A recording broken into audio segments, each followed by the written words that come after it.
안녕하세요. 이재현 원장입니다. 자, 이번 시간에는 11장의 수력 발전에 대해서 보도록 하겠습니다. 자, 수력 발전은 여러분들이 이미 얘기는 많이 들은 내용입니다. 자, 수력 발전의 어떤 개요를 보게 되면 이 물이 갖고 있는 위치 에너지. 자, 이 물이 갖고 있는 위치 에너지를 어떠한 높이에 물을 올려놓으면 이 물이 어떻습니까? 아래로 이렇게 흘러내려오게 됩니다. 그러면 이 물이 갖고 있는 위치 에너지는 운동 에너지로 바뀌게 되고요. 운동 에너지. 자, 이 운동 에너지가 수차를 회전시키게 되겠죠. 그러면 이 수차의 회전을 다시 발전기를 회전시켜서 여기 바로 이제 전기 에너지로 변화하게 된다 이런 얘기입니다.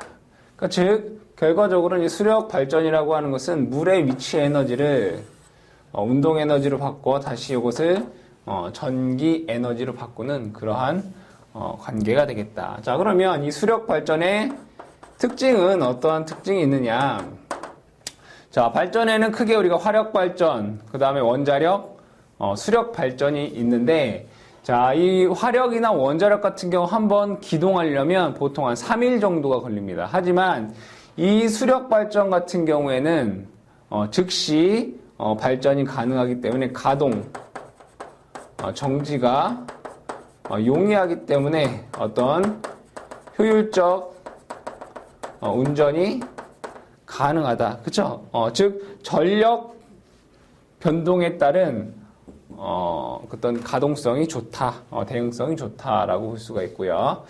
자, 두 번째, 자, 물이라고 하는 건 뭐라 할 수 있습니까? 그래, 저장할 수 있죠, 그죠? 그 얘기는 이 위치 에너지를 즉 저장할 수 있다. 에너지를 저장한다.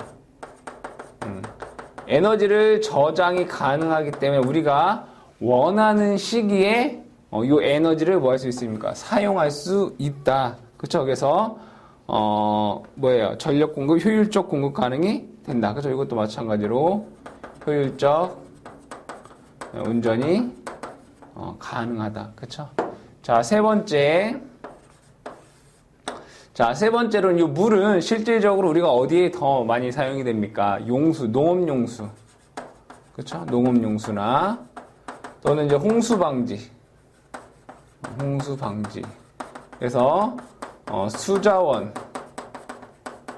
이용률이 높아진다. 그죠? 수자원 이용률이 높아진다. 대신에 자, 이러한 장점이 있는 반면에 뭐도 있겠습니까? 당연히 장점이 있으면 단점도 존재합니다. 우리가 댐이나 저수지를 건설하려면 기본적으로 수몰 지역이 생깁니다. 그렇죠? 그래서 수몰 지역 발생으로 인한 자, 어떤 환경 파괴.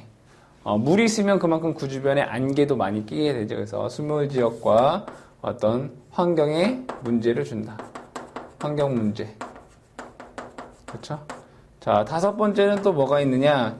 자, 물이라고 하는 것은 우리가 원하는 곳에 갖다 놓을 수 없습니다. 그래서 어떤 발전기의 수력 발전소에 대한 어떤 위치 선정이 임의대로 할 수 없을 뿐더러 그 다음에 전력 수요지와 어떻다 멀다. 그죠? 그죠? 멀기 때문에 어떤 초기 투자 비용, 초기 건설비가 크다라는 이러한 단점이 있겠습니다. 그러니까 장점으로는 가동 정지가 용이하고 에너지 저장이 가능하며 농업용수 및 수자원 활용이 좋다. 단점으로는 이제 환경 문제가 있게 되겠고, 그 다음에 초기 투자 비용이 크다라고 하는 그러한 단점이 있겠습니다. 자, 그럼 우리가 수력 발전에 대한 기본적인 개요, 그러니까 물의 위치 에너지를 운동 에너지로 바꿔 전기 에너지로 바뀌는 그러한 일련의 과정인 거고, 특징에 대해서 알아봤고, 우리가 수력 발전에 대한 내용을 공부하기 위해서 이 수력학이라는 것을 해야 됩니다. 수력학. 자, 수력학이 이제 물의 특징이 되겠죠. 자, 수력학에서는 첫 번째가 이제 물의 압력. 물의 압력에 대해서 한번 보죠. 자, 물의 압력에서 먼저 밀도를 보겠습니다. 밀도. 밀도라고 하는 것은 단위 최적당 무게를 의미합니다. 그래서 자, 순수한 물, 그러니까 4도씨의 물의 밀도는 얼마가 되느냐? 이건 암기하셔야 됩니다. W는 1000kg/세제곱미터이다. 이 얘기는 뭐냐면 물을 자, 크기가 1m에다가 물을 가득 채워 넣으면 요 물의 무게가 1톤이 된다 이겁니다. 킬로그램으로 하게 되면 1000kg이 된다 이런 얘기죠. 그쵸? 자, 1톤 1000kg이 된다. 자, 그러면 여기에서 물의 압력을 보도록 하겠습니다. 물의 압력. 자, 물의 압력은, 자, 압력이라고 하는 건 단위가 뭡니까? 킬로그램 퍼 제곱미터. 단위 면적당 무게를 뜻합니다. 자, 그렇다면 여기에서, 자, 여기가 1m, 여기가 1m라고 하고요. 자, 여기의 높이를 제가 편의상 h라고 해보도록 하겠습니다. h. 요거의 높이를 h. 자, 그러면 자, 무게는 얼마가 되겠습니까? 무게는. 자, P는 무게는 1000 곱하기 h가 되겠죠. 그죠? 맞습니까? 물의 압력은 자, 단위 면적당, 압력이라고 하는 건 단위 면적당 무게라고 했습니다. 요게 길이가 h면 1 곱하기 1 곱하기 1이면 1000kg이라고 했습니까? 그죠? 요게 높이가 h가 되면 1000 곱하기 h가 되는 거지 않습니까? 그죠? 무게, 면적은, 단위 면적은 1제곱미터 이게 되는 거지 않습니까? 그죠? 자, 그럼 여기에서 이거 쓰게 되면 1000이라고 하는 건 뭡니까? 이걸 W라고 쓰잖아요. 오메가, W, H, 압력, P. 그쵸? 그래서 이거를 이렇게 써볼까요? 이렇게 쓸 수 있어요. 압력은, 단위 면적당 무게가 되겠더라. 자, 그 다음에 나와 있는 게 수두입니다. 수두. 수두. 자, 수두라고 하는 것은 물 에너지를, 물이 갖고 있는 에너지를 뭘로? 물 기둥의 높이로 표현한 것입니다. 수두라고 하는 것은 물 에너지가 갖고 있는 에너지의 양을, 물이 갖고 있는 에너지의 양을 물 기둥의 높이로 표현한 거다. 자, 그럼 수두에는 뭐가 있느냐? 위치수두. 위치수두.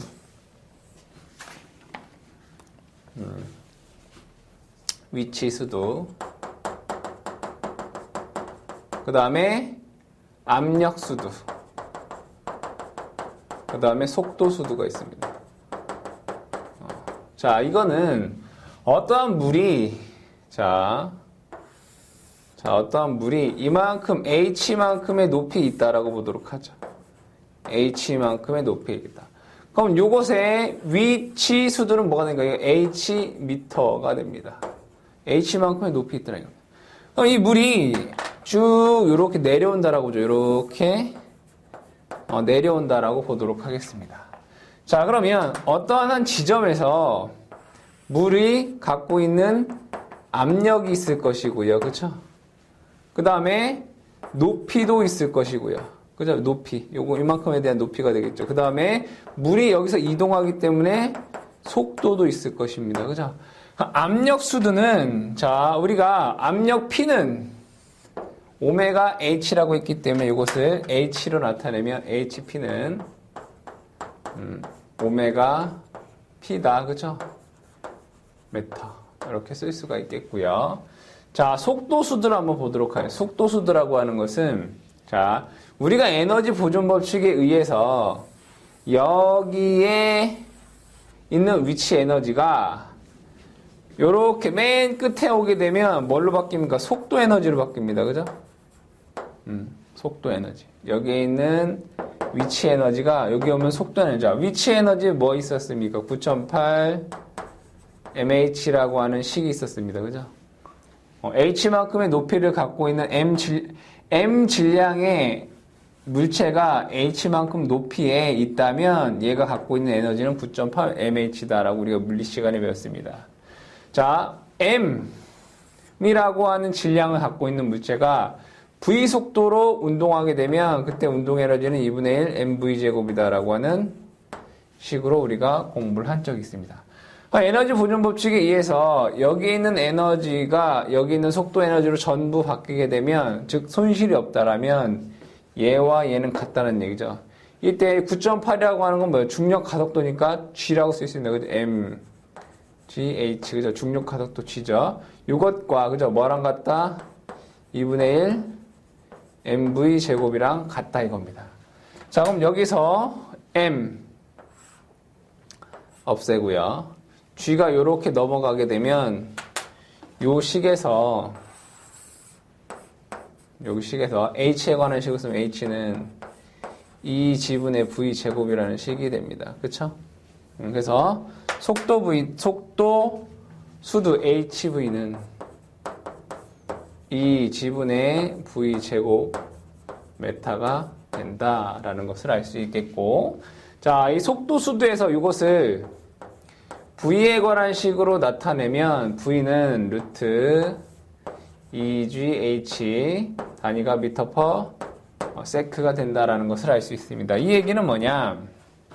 자, 요 V라고 한 속도. 자, 물이 여기에서 H만큼의 높이의 물이 있었을 때 얘가 맨 밑으로 내려왔을 때 여기에서의 물의 분출 속도가 됩니다.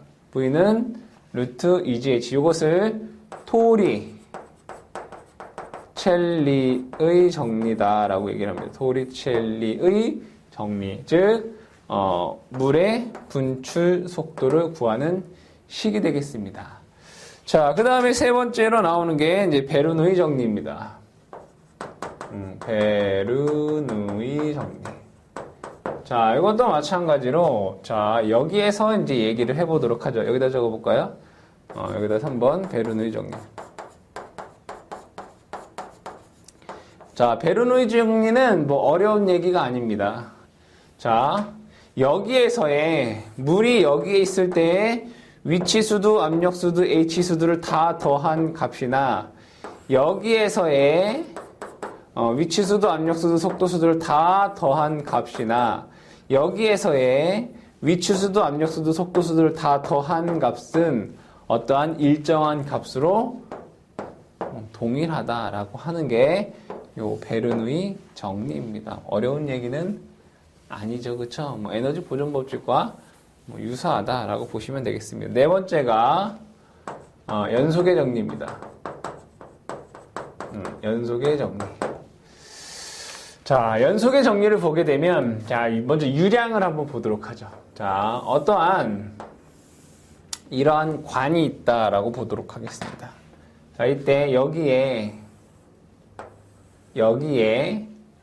직경은 D1이라고 보고요. 자, 여기 면적은 A1이라고 볼까요? 면적은 A1이다라고 보도록 하죠. 자, 여기에서 물의 속도를 V1 m/s라고 하도록 하겠습니다. 자, 그 다음에 여기에서의 자, 직경을 D2라고 하고 면적을 A2라고 해보도록 하겠습니다. 자, 그 다음에 물이 여기를 지나가는 속도를 V2 m/s다라고 보도록 하겠습니다. 자, 유량 공식에서 자, 유량 Q라고 하는 것은 단위가 세제곱미터/s입니다. 자, 이걸 잘 보시게 되면 자, 면적의 단위는 뭡니까? 제곱미터입니다. 이 면적과 이 속도를 곱한 게 유량이 됩니다. 그래서 면적 곱하기 속도가 바로 뭐가 된다? 유량이 된다라는 것을 알 수 있습니다. 그러면 물이 요점을 통과하는 물의 양이나 요점을 통과하는 물의 양은 어떻다? 같다라는 것을 우리는 알 수 있습니다. 당연하죠. 왜? 들어가는 물의 양과 나오는 양의 물의 양이 같아야지 여기는 물이 흐를 수 있다. 이런 얘기죠. 자, 그러면 여기에서 이 포인트에서 유량은 A1, V1이고요.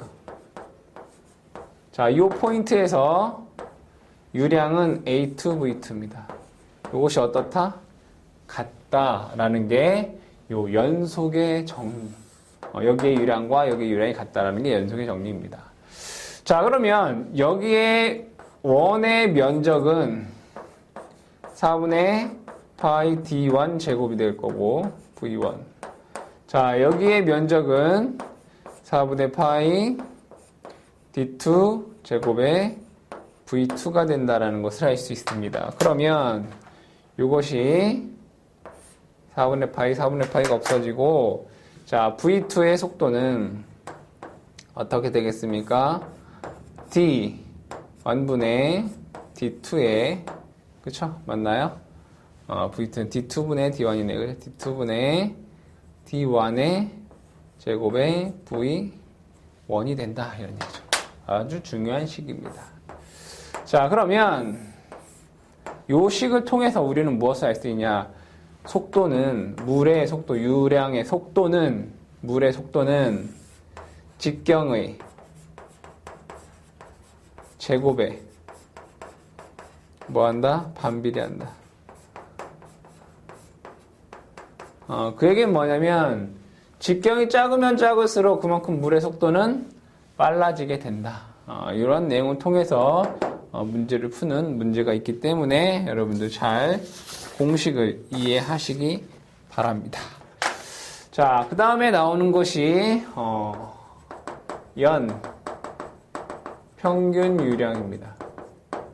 유량, 연 평균 유량, 평균 유량 한번 보도록 하죠. 자, 이것은 비가 왔을 때 우리가 물을 얼마만큼 사용할 수 있느냐를 뜻하는 겁니다. 예를 들어, 자, 면적이 여기의 면적이 B 제곱미터다라고 보도록 하겠습니다. 자, 그때 여기에 A만큼의 이렇게 그려볼까요?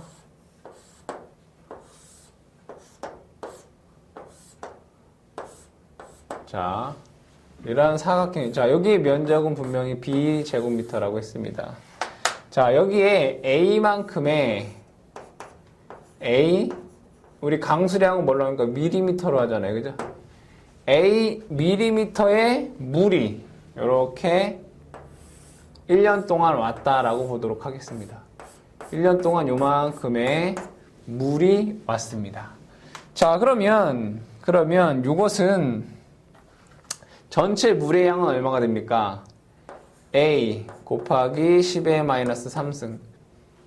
밀리미터를 미터로 바꾸면, 그죠? A 곱하기 10의 마이너스 3승 곱하기 B. 그쵸? 단위가 뭡니까? 세제곱미터. 그다음 여기 제곱미터, 요거는 미터니까 세제곱미터가 됩니다.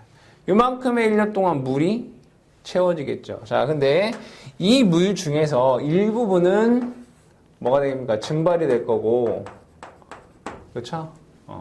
일부분은 지하수로 침투할 겁니다. 그죠? 지하수로 갈 겁니다.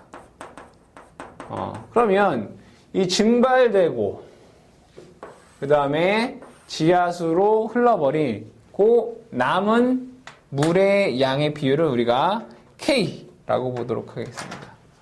곱하기 K. 이것을 우리는 유출계수라고 합니다.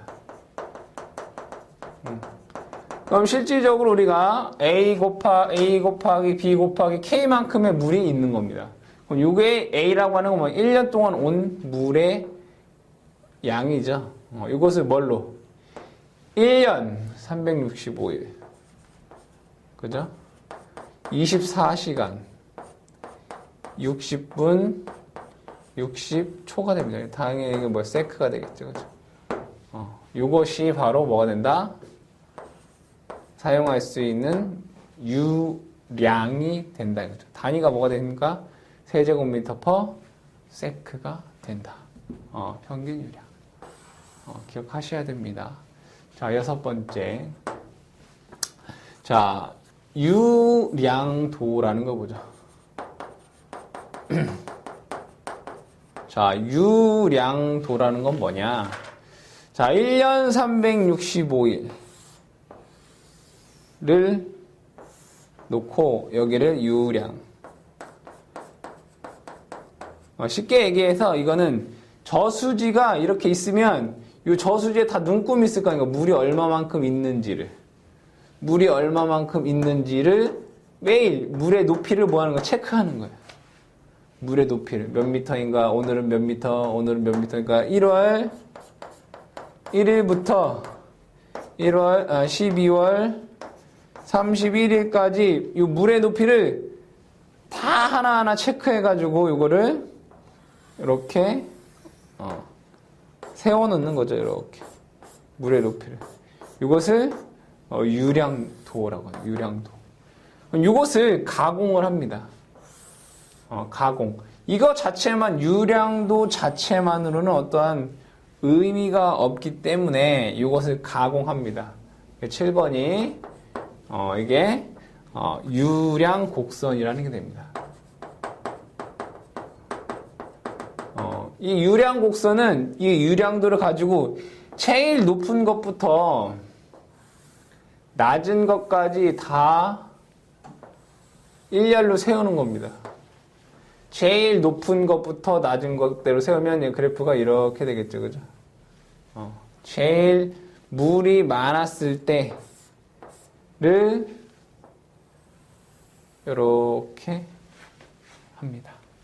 자, 그러면 요것을, 여기는 일수겠죠, 그죠? 여기는 유량.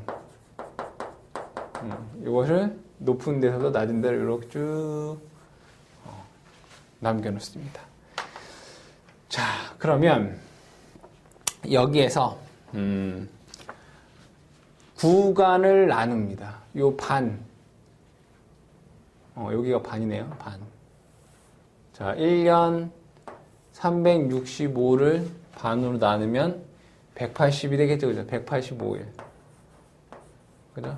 185의 반은 90이죠? 95일.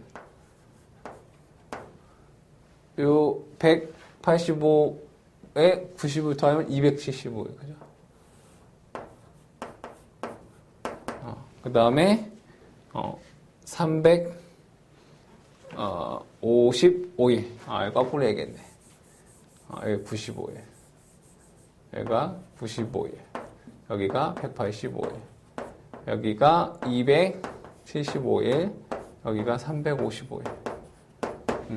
이렇게. 자, 이렇게 쭉 나눕니다. 95일, 185일, 275일, 355일. 자, 그러면 1년 중 이 95일 동안은 이만큼 이상의 물이 있다라는 거지 않습니까? 그죠? 많이 있다, 그죠? 95일 이상은, 있다. 이거 풍수량이라고 해요. 풍수량. 물이 많다. 그렇죠? 자, 그 다음에 185일 만큼, 그러니까 반 정도는, 물이 있네. 이것을 우리는, 평수량이다. 그 다음에 275일 동안 있는 요 물의 양을 저수량이라고 합니다. 그 다음에 355일보다 밑에 있는 요만큼의 유량을 우리는 갈수량이다. 그래서 풍수량이라고 하는 것은 95일 이상 있는 물의 양. 평수량은 185, 저수량은 275, 갈수량은 355일 이상 요 유량의 높이를 뜻합니다. 자, 그 다음에 추가적으로 있는 것이 고수량이라는 게 있고, 그 다음에 홍수량이라는 게 있습니다. 자, 여기에서 고수량이라고 하는 1년의 맨 첫 번째 또는 두 번째, 그러니까 1년에 1에서 2회 정도의 유량을 뜻하고요. 연. 자, 홍수량은 3에서 한 5년 정도에 한 번 나타나는 최대 물의 높이, 유량을 뜻합니다. 고수량은 1년에 한두 번 있는 가장 높은 물의 양이고, 홍수량은 3에서 5년 정도에 한 번씩 발생하는 높은 유량을 뜻합니다. 자, 그 다음에 8번째가 중요한 적산, 유량, 곡선. 이게 중요합니다. 자, 적산, 유량, 곡선이 아주 중요합니다. 자, 이걸 한번 보도록 하겠습니다. 자, 만약에 여기에 저수지가 이렇게 있습니다. 그럼 저수지에 물이 이렇게 들어올 겁니다. 그죠? 입, 양이 있을 거고. 자, 여기에서 우리가 수력 발전기를 돌리면 여기 물을 쓰는 게 있죠. 그죠? 사용량이 있습니다. 그렇죠? 자, 그랬을 때 이 적산 유량 곡선은 다시 얘를 1년 365일 1월 1일부터는 아니고 1년 365일 어차피 보자 이거예요. 자, 봤을 때 우리가 1년 동안 우리가 수력 발전을 계획한다라고 하면 요 사용량이 일정하게 사용한다라고 볼게요. 자, 그러면 만약에 일정하게 사용한다면 이것을 계속 더하면 만약에 하루에 5만큼만 쓴다라고 보도록 하겠습니다. 그러면 얘가 5, 10, 15, 20, 25 똑같이 쓰겠죠. 그죠? 그게 계속 쌓입니다. 그럼 이 적산 뭐하라 더하라. 매일 사용한 양을 더하라. 그럼 이렇게 됩니다. 그쵸? 이렇게 되겠죠. 그래프가 똑같이 쓰기 때문에 이렇게 됩니다. 자, 근데 이 저수지로 들어오는 물의 양은 많이 들어오는 날도 있고 적게 들어오는 날도 있겠죠. 그죠? 자, 그러면 많이 들어와서 이만큼 매일 들어오는 양을 적산했더니 이렇게 되더라 이겁니다. 이렇게. 그러니까 여기는 많이 들어오는 거고, 여기는 뭡니까? 이 부분은 기울기가 이렇게 되는 부분. 그러니까 얘 기울기보다 낮아진 데는 뭐예요? 들어오는 양이 쓰는 양보다 적은 날이에요. 그렇죠? 자, 어쨌든 요 파란색 구간에서는 이 저수지에 있는 물의 양이 쓰는 양보다 많은 거죠. 그러니까 문제가 없어요. 자, 근데 얘가 그래프가 이렇게 되기 시작하더라 이거. 이렇게. 자, 그러면 이러한 구간이 발생합니다. 이거는 뭡니까? 쓰는 양이, 그죠? 사용하는 양이 요 저수지에 갖고 있는 물의 양, 들어오는 양보다 더 많아지는 구간이 되는 거예요. 그러면 어떻게 됩니까? 내가 일정하게 사용을 하려면 요만큼의 물을 뭐 해야 됩니까? 저장을 하면 되겠죠. 그죠? 그럼 요만큼의 면적만큼 뭘 하면 된다는 얘기입니까? 저수지나 댐의 용량을 산정할 수 있더라 이거죠. 그래서 이 적산 유량 곡선이라고 하는 것은 어떠한 곳에 들어오는 물의 양을 적산한 그래프와 매일 사용하는, 즉 유출되는 물의 양을 적산한 것을 합쳐서 요만큼의 저수지에 물을 저장해야 된다라는 것을 알 수 있습니다. 그래서 이 적산 유량 곡선이라고 하는 것은 저수지나 댐의 용량을 결정하는데 아주 중요한 그래프다. 그래서 문제에 많이 나오는 내용이 되겠죠. 그쵸? 그래서 여러분들이 이 적산 유량 곡선 꼭 좀 기억하시기 바랍니다. 자, 그 다음에 발전소를 한번 보도록 하겠습니다. 자, 발전소를 보자. 자,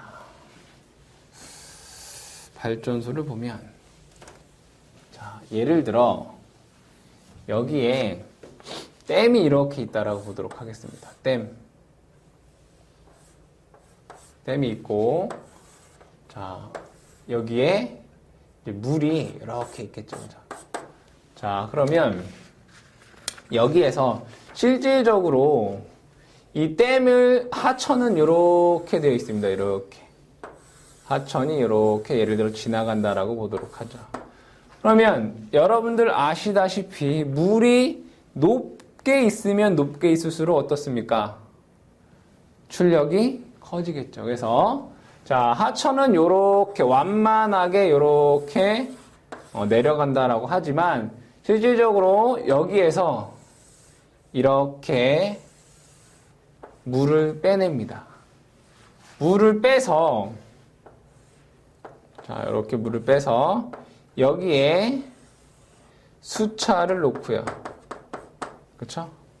여기에 발전기를 이렇게 놓습니다. 물은 여기로 나가면 되겠죠. 자, 그러면 여기에서 우리가 물을 취하는 방식에서 자, 발전소의 출력 및 댐을 보자.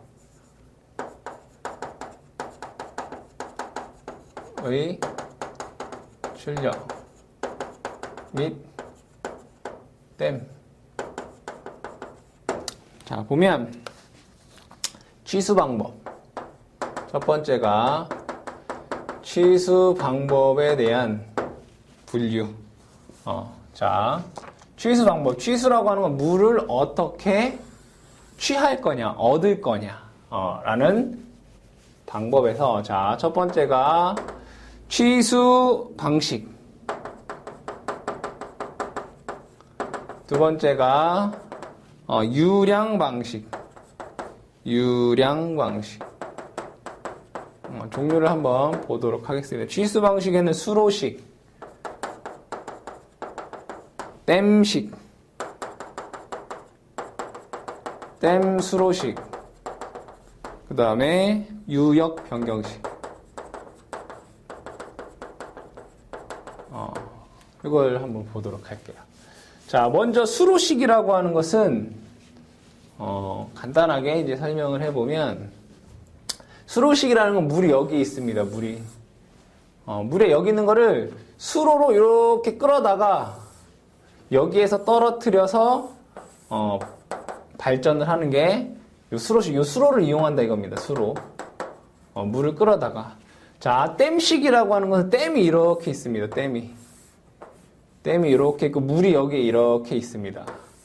그러면 자, 먼저 수로식 같은 경우에는 우리가 발전을 하는 데 있어서 이제 출력이 9.8 QH예요.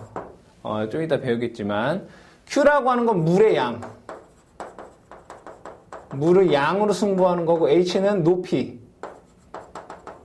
그러니까 물의 양이 많거나 아니면 H, 높이가 높거나 그러면 출력은 증가하게 됩니다. 그래서 수록식 같은 경우에는 물의 양이 적을 때 얘를 여기까지 끌어와서 수로를 통해서 끌어와서 낙차 H를 높게 해서 출력을 높이는 방식이 수로 방식이고요.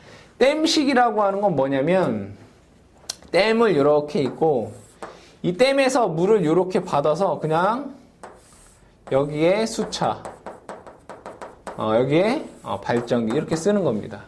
그럼 이건 뭐냐면 P는 9.8 QH에서 얘는 물의 양으로 승부를 하는 거예요.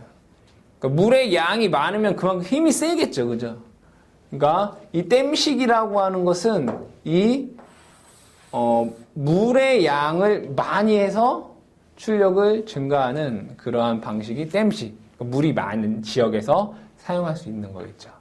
자, 댐수로식이라고 하는 것은 말 그대로 이것과 이것을 합쳐서 물의 양도 많게 하고 낙차도 높게 해서 사용하는 방식이 댐수로식. 그러니까 취수를 어떻게 하느냐.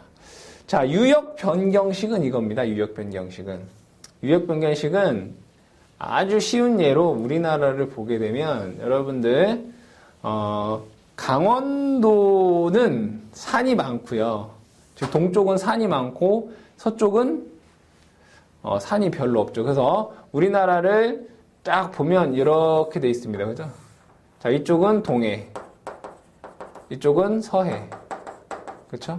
그러면 여기에 유역변경식이라고 하는 것은 여기에 물이 이렇게 있어요. 댐이 이렇게 있고 물이 이렇게 있다라고 보죠. 그러면 여기에서 낙차를 얻으면 요만큼 얻을 수 있습니다. 그죠? 낙차를. 그죠? 근데 여기를 뚫어버려요. 이렇게. 여기를 뚫으면 얘는 여기서 낙차가 크기 때문에 여기서 이만큼에 대한 우리가 낙차를 얻을 수가 있겠죠. 이것을 우리는 유역 변경식이다. 이렇게 얘기를 하고 있습니다. 그래서 여러분들이 취수 방법, 물을 취하는 방법에서 쉽게 생각하면 수로식이라고 하는 것은 낙차로 승부를 보는 애고, 그죠? 댐식이라고 하는 것은 뭘로? 물의 양, 유량으로. 그죠? 수로식은 물을 끌어다가 낙차가 많은 쪽에서 사용하는 거고, 댐식은 물이 많으니까 그냥 거기에서 바로 출력을 발전을 하는 거고, 댐수로식은 이 두 개를 합친 거다. 그렇게 보시면 되겠습니다. 자, 그 다음에 유량 방식에는 자류식. 이것도 잠깐만 얘기를 하도록 하죠. 자류식이라는 게 있고, 저수지식. 그 다음에 조정지식. 그 다음에 양수식. 그 다음에 조력식. 우리가 한번 보도록 하죠. 자류식. 첫 번째가 이제 자류식인데, 자, 자류식이라고 하는 것은 스스로. 이거는 어디에 많이 쓰냐면, 이거는 아마존 강. 아마존 강은 물이 어마어마합니다. 그죠? 그냥 그 강 자체에 물이 어마어마하기 때문에 그냥 여기다 갖다가 발전기 놔도 발전하는데 아무 지장 없습니다. 이런 것들을 우리가 이제 자류식이다라고 얘기를 하고요. 자, 저수지식이나 조정지식은 거의 비슷한 거라고 보시면 되고, 이것은 우리나라에서 사용하는, 즉 댐을 이용해서, 댐이나 저수지를 이용해서 물을 저장했다가, 그렇죠? 이 저장된 걸 가지고 우리가 발전하는 이런 것을 우리가 저수지식 또는 조정지식 이렇게 얘기를 합니다. 자, 그 다음에 양수식이라고 하는 건 뭐냐면, 여러분들 다 아시다시피 전기는 저장할 수가 없습니다. 그래서 자, 우리나라에서 만약에 하루에 전기를 이만큼을 사용한다라고 하면, 요만큼을 사용한다라고 하면, 실질적으로 화력이나 원자력 같은 경우에는 요만큼을 생산을 합니다. 일정하게. 요만큼을 생산합니다. 그럼 사용량은 요만큼이고, 그쵸? 실제로 화력이라든가 원자력에서 생산하는 양은 요만큼이 됩니다. 그럼 요만큼 부분은 잠깐 생산하는 거기 때문에 여기는 어디가 수력이라든가 또는 복합화력, 가스, LNG 이런 쪽에서 이제 담당을 하게 되겠고, 자, 요 부분은 어떻습니까? 지금 생산량이 사용량보다 어떻습니까? 많습니다. 그래서 요때에는 자, 수력 발전의 특징이 뭐였습니까? 에너지를 저장할 수 있다. 즉, 요 부분에서 자, 여기에 물이 있습니다. 그리고 물을 떨어뜨려서 발전을 할 것이고, 그럼 요 떨어진 물을 다시 여기에 저장을 합니다. 그쵸? 그러면, 자, 요때에는, 자, 수력이 담당한다고 했습니다. 요때에는, 자, 요 물을 이용해서 발전기를 돌려서 요 부분을 채워주고요. 그 다음에, 이때에는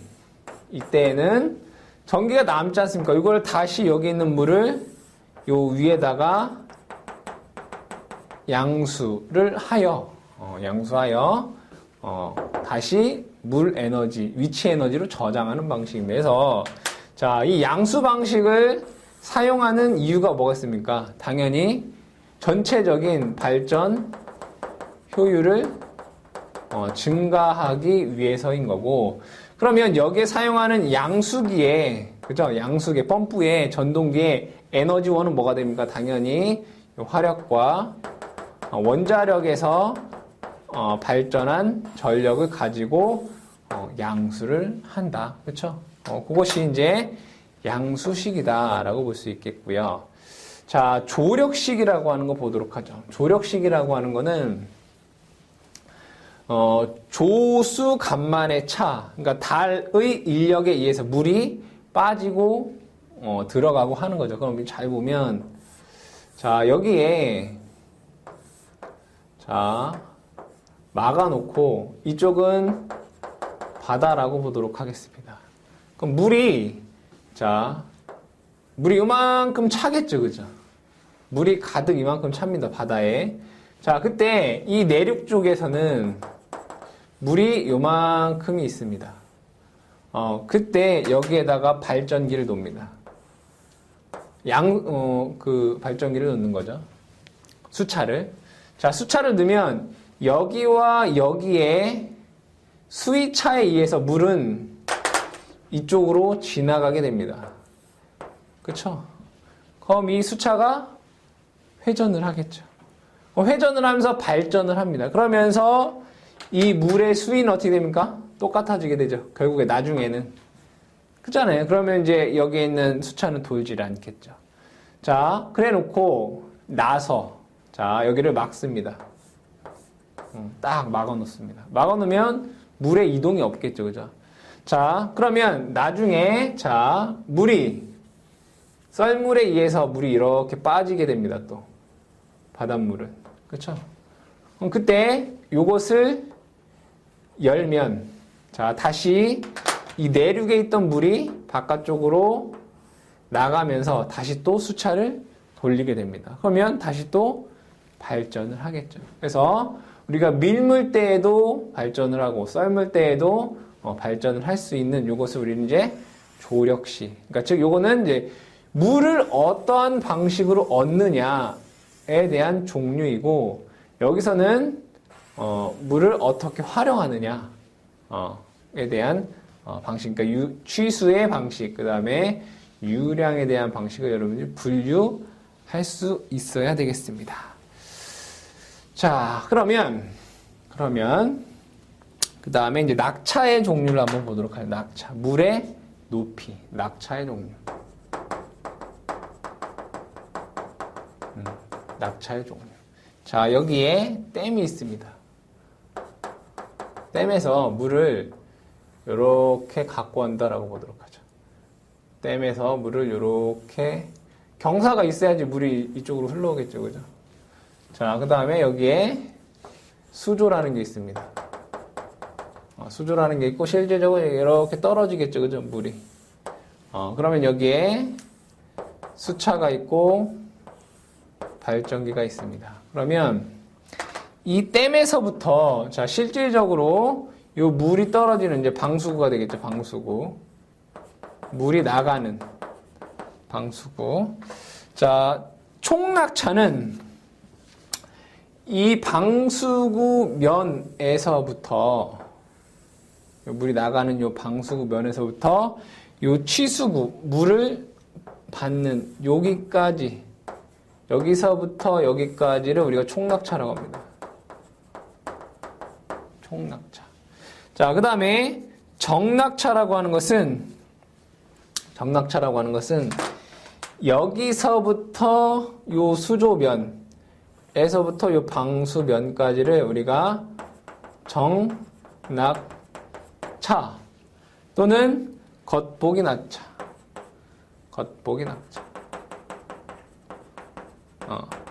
자, 근데 이 정낙차라고 하는 것은 이 수차가 정지시고, 겉보기 낙차라고 하는 것은 얘가 수차가 운전 시의 낙차를 뜻합니다.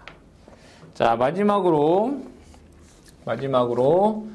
정낙차라고 하는 것은 실질적으로 발전기, 수차 발전기가 활용할 수 있는 손실을 뺀, 총낙차에서 손실을 뺀 발전기 활용할 수 있는 낙차를 우리가 정낙차다라고 얘기를 하며 실질적으로 제일 중요한 건 뭐가 되겠습니까? 당연히 요 정낙차가 중요하겠죠. 자, 그 다음에 출력을 한번 보도록 하겠습니다.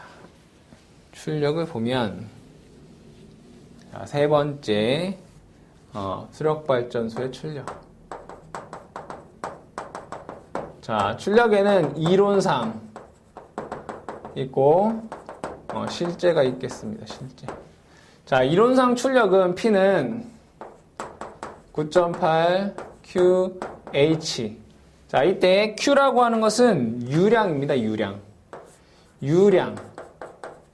단위가 세제곱미터 퍼 세크가 되고요. H라고 하는 것은 낙차를 뜻합니다. 낙차 단위는 메타가 되겠죠. 이때 출력은 단위가 킬로와트가 됩니다. 그쵸?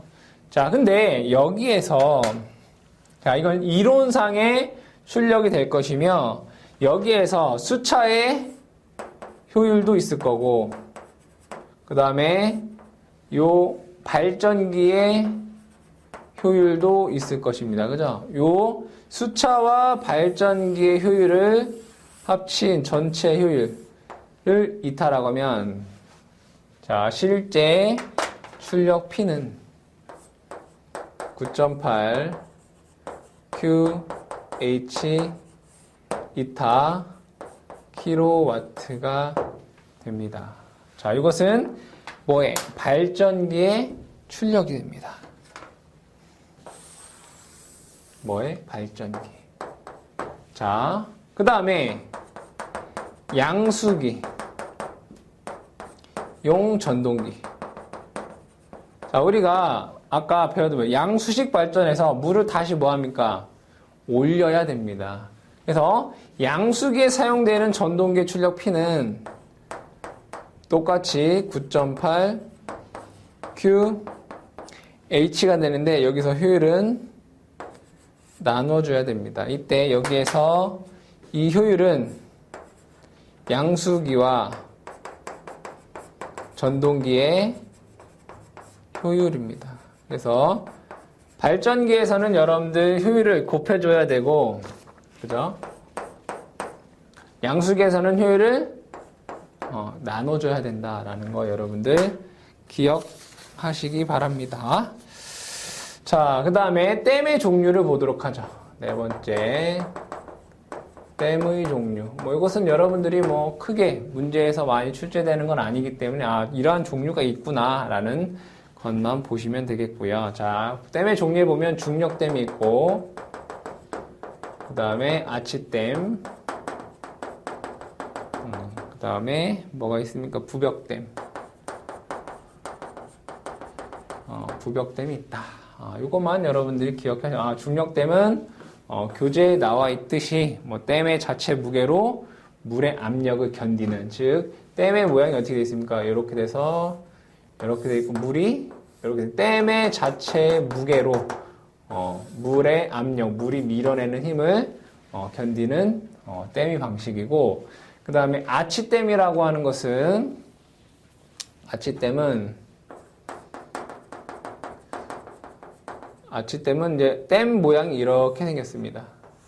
그래서 이 아치를 이용한, 자, 여기에는 당연히 무조건 여기 암벽이어야 됩니다.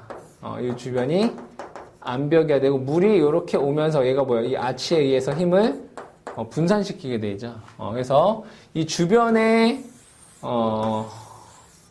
안반에 간단한 그러한 곳에서 사용할 수 있는 방식이고, 이 중력댐에 비해서 어떤 힘의 분산이 많이 되기 때문에 들어가는 콘크리트 양이 약 2분의 1배 정도가 됩니다. 중력댐에 사용하는 콘크리트 양의 약 2분의 1배 정도밖에 안 되고, 그 다음에 수압이 이제 분산이 되기 때문에 내구성이 좋다라는 이제 장점이 있겠습니다. 자, 그 다음에 부벽댐이라는 게 있죠, 그죠? 부벽댐은 모양이 물이 이렇게 돼 있는 거죠. 그래서 물이 여기에 이렇게 있는 겁니다.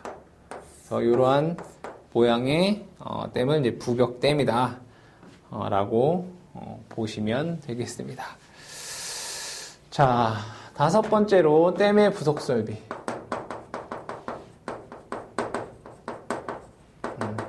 자, 댐의 부속 설비를 보도록 하죠. 자, 댐의 부속 설비를 보면, 자, 댐이 이렇게 있다라고 보면,